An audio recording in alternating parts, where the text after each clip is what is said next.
Hi, I'm Monty with the Pushroot Community Garden. We're located in Lander, Wyoming. We have been in operation since 2008, and what we're going to show you today is a city-owned lot that Pushroot Community Garden rents or leases from the city every year. And we have about 60 garden beds that are either rental beds or community beds or just beds that we use for composting, storage, etc. So we have, in addition to rental beds where gardeners can come and rent a bed, we have community produce, fruits and veggies like raspberries, strawberries, fruit trees, rhubarb, and other things that our renters get to take or help produce during the season for all the other gardeners. So this is the area of the handicapped beds. So these beds are all handicap accessible. These beds are the least expensive to rent. So we have some 3x8 beds here, some 5x8 beds here. And again, they're all wheelchair accessible. They all have irrigation in them already. And so these beds are usually used by people who are just learning to garden and they want a small plot to start with. And a lot of times these beds are the first step, and then gardeners move to maybe a larger bed or maybe two of these beds.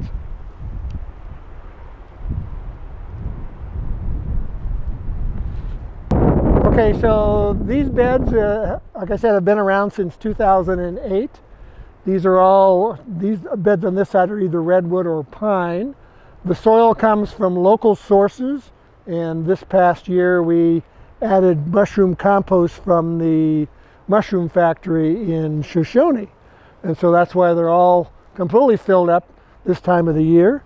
So on this side over here, you'll have a typical 5 by 10 foot bed. And these rent for $30 per year. And over here on this left side is the larger beds. And these are 10 foot by 16 foot. And these rent for $60 per year. The large ones right here. And again, these all have irrigation system in them, already hooked up. The pipes you see at the other end are all to hook up timers, so that when gardeners, after they plant and after this freezing season ends, usually around the 1st of June, we hook timers up so these beds are automatically watered. Okay, so over here we have a bee enclosure. So we normally have honeybees. This next year we have a guy already lined up to bring us some bees in around April. And behind that is our chicken coop. And again, this is a community facility where all the eggs that are gathered get shared with all of our gardeners. So we also usually have one of our gardeners who takes care of the chickens, or maybe 2 or 3 people, to make sure that they're watered, that they have enough food. So for the fruit trees, here we have an apricot tree. Over here on the other side we have plum, we have several apple trees, we have cherry trees, and we also have bushes that are also elderberries, Nanking cherries, again, these are all available during the harvest season for any gardeners who want those particular fruits. On the bush line way out here along Limaretti is a whole line of plum bushes, and they make great jam, and the problem we have is most people don't pick them, and so they go to waste, which is always sad.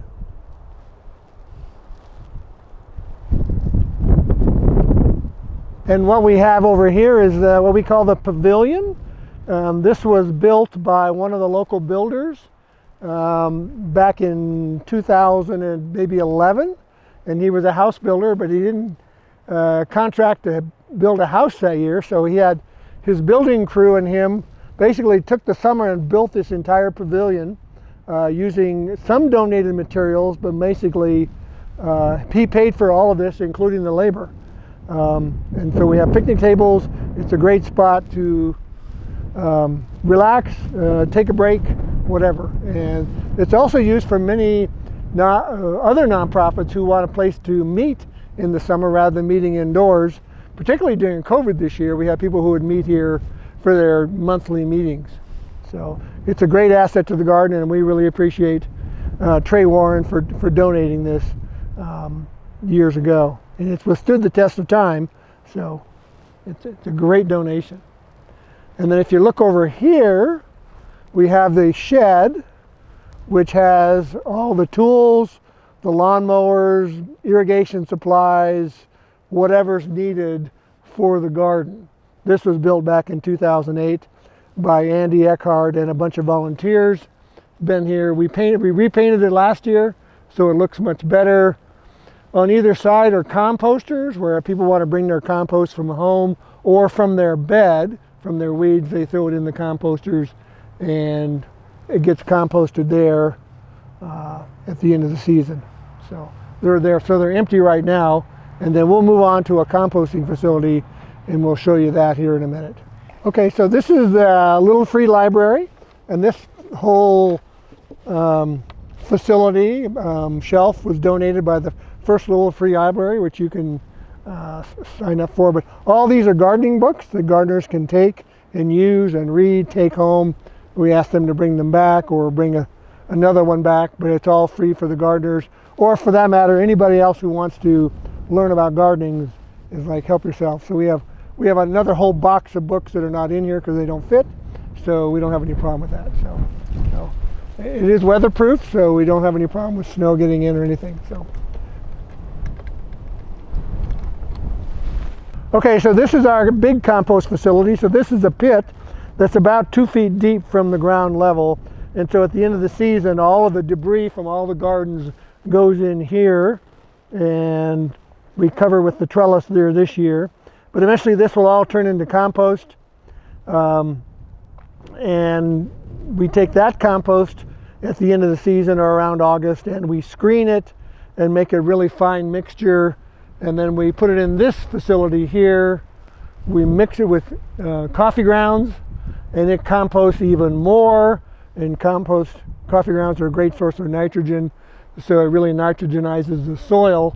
And so that's usually filled up by the end of the season, and we make it weed free by baking it in the red and the blue baking facilities here, which heats it up to about 130 degrees for a day, which kills all the plants that have germinated. So it's basically weed free.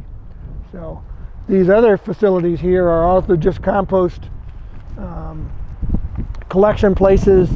So if these are emptied in the spring, then people can bring their spring weeds and whatever. It's all dumped into here and it's composted.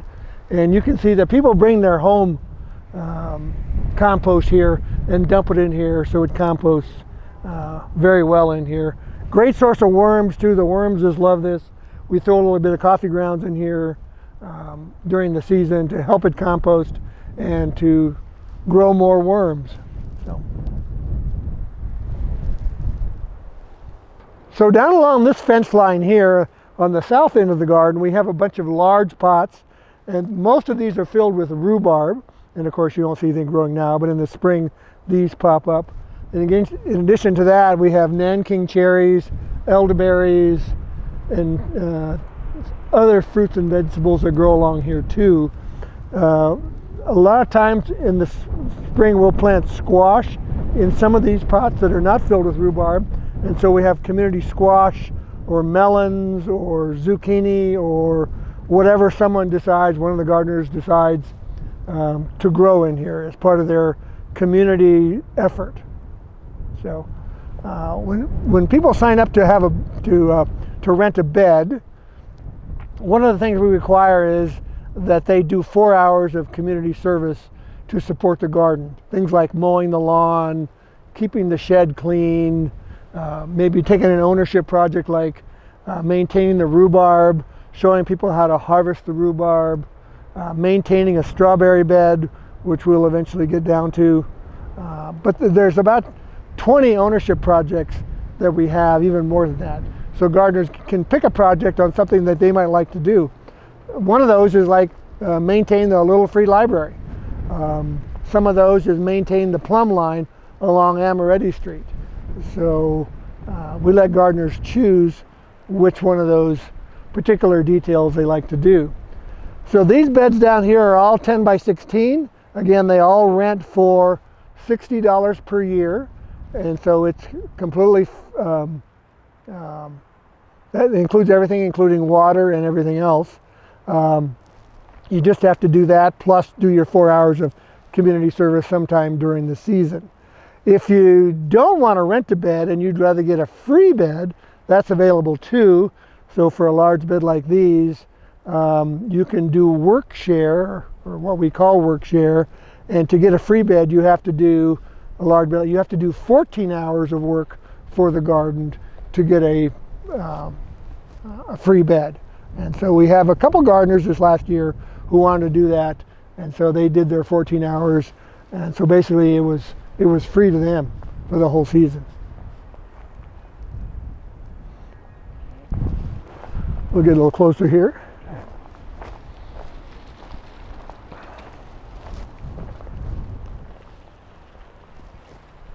So down here we have some more community beds. These are all 3 are strawberry beds.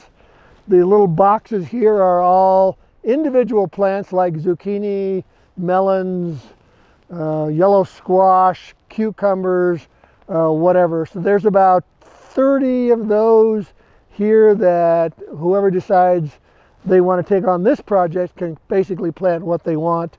And then this is all community stuff that at the end of the season people can come and harvest.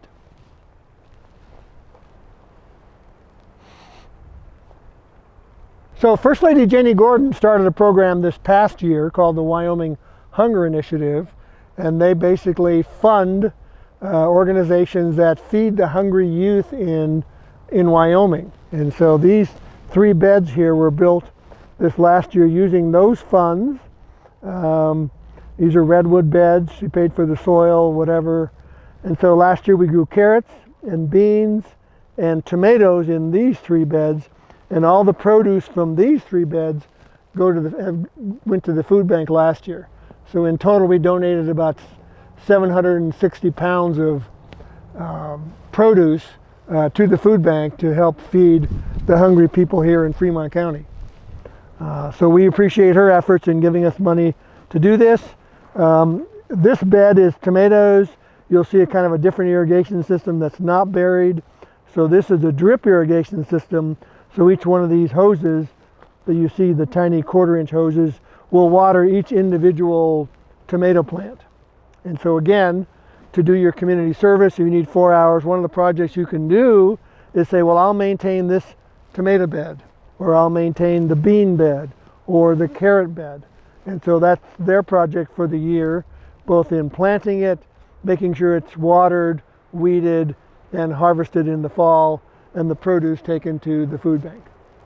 And down along here on the western fence line this past year, this was all raspberry bushes that did not produce very well for the past few years, and so we decided to take these out and plant a couple of different varieties that we hope will do better than the ones we had.